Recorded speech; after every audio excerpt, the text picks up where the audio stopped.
UP तक के subscribers अब 60 लाख। आपका बहुत बहुत शुक्रिया। निकलना चाहिए, वोट डालना चाहिए। आतंक रहेगा पुलिस का, प्रशासन का, शासन का। पिछले कई चुनावों में बहुत नंगा नाच हुआ है। मेरे पार्लियामेंट चुनाव में तो अभूतपूर्व नंगा नाच हुआ है। इस बार वैसे हालात तो नहीं है, जो सच बात है, लेकिन गुजरी रात जो कुछ हुआ वो निंदनीय है। मैं समझता हूँ नंगा नाच जो हुआ था पुलिस के जरिए वो आजम की सरकार में हुआ था जब वो मंत्री थे, और अखिलेश सरकार में हुआ था 2012 और 2017 के बीच। सबसे ज़्यादा नंगा नाच तब हुआ।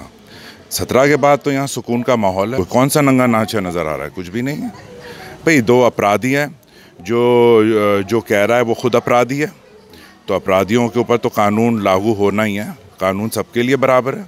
हमारे साथ मौजूद नवाब काजिम अली खां वोट डाल कर आए, उनसे जानते हैं क्या सोच के वोट किया है, क्या है उनकी राय।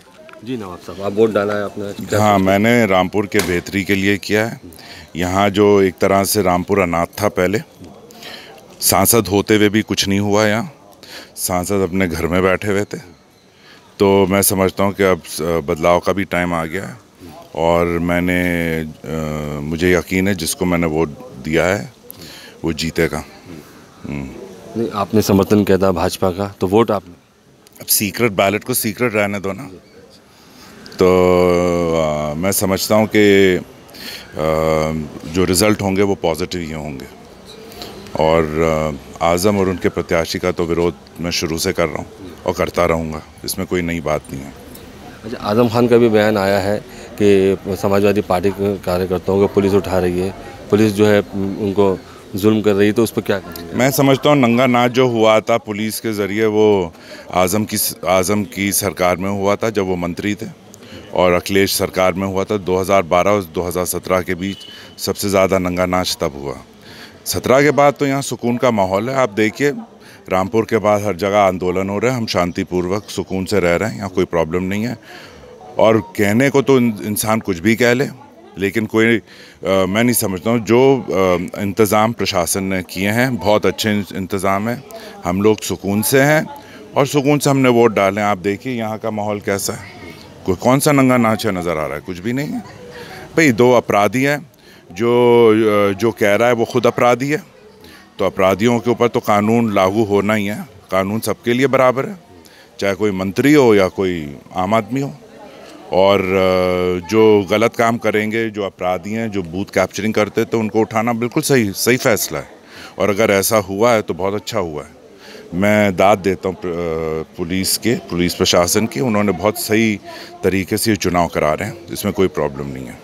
अच्छा, चुनाव से वोटिंग वाले दिन इस तरह का बयान क्यों आता है?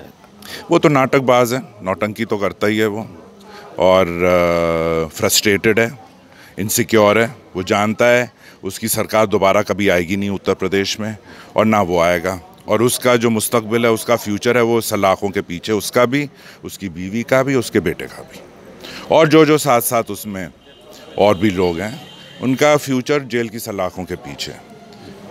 और ये कोई नई बात नहीं है, और उसके कहने ना कहने से कोई फ़र्क नहीं पड़ता। जब ये उपचुनाव हो रहा है, इस उपचुनाव को आपने किस नज़र से देखा? मुझे तो अजीब सा लग रहा है, क्योंकि आज़ादी से आज तक पहली दफ़ा उपचुनाव हुआ है लोकसभा का, और ऐसा लग रहा है कि यहाँ लॉकडाउन लगा हुआ कोई है ही नहीं। वैसे देखिए, जून का महीना है। जून के महीने में कॉलेजेस बंद, स्कूल बंद, अदालतें बंद। लोग अपने परिवारों के साथ पहाड़ों पे गए छुट्टी मनाने, या और अलग अलग शहरों में गए। तो ये तो सीधी सी बात है। कोई यहाँ है नहीं, आधे से ज़्यादा लोग तो हैं नहीं, और वो दिलचस्पी नहीं रहती है लोकसभा में, क्योंकि एमपी का वास्ता सीधा पब्लिक से इतना पड़ता नहीं है। 95% जो काम है ज़िले में वो राज्य सरकार करती है। केंद्र से हमारा ज़्यादा वास्ता है नहीं, तो उसमें भी इंटरेस्ट कम हो गया।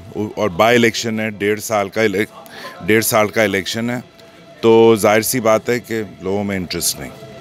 शुक्रिया हमसे बात करने की। ये नवाब काजिम अली खां थे जिनसे हमने बात की, और रामपुर से आमिर खान, यूपी तक।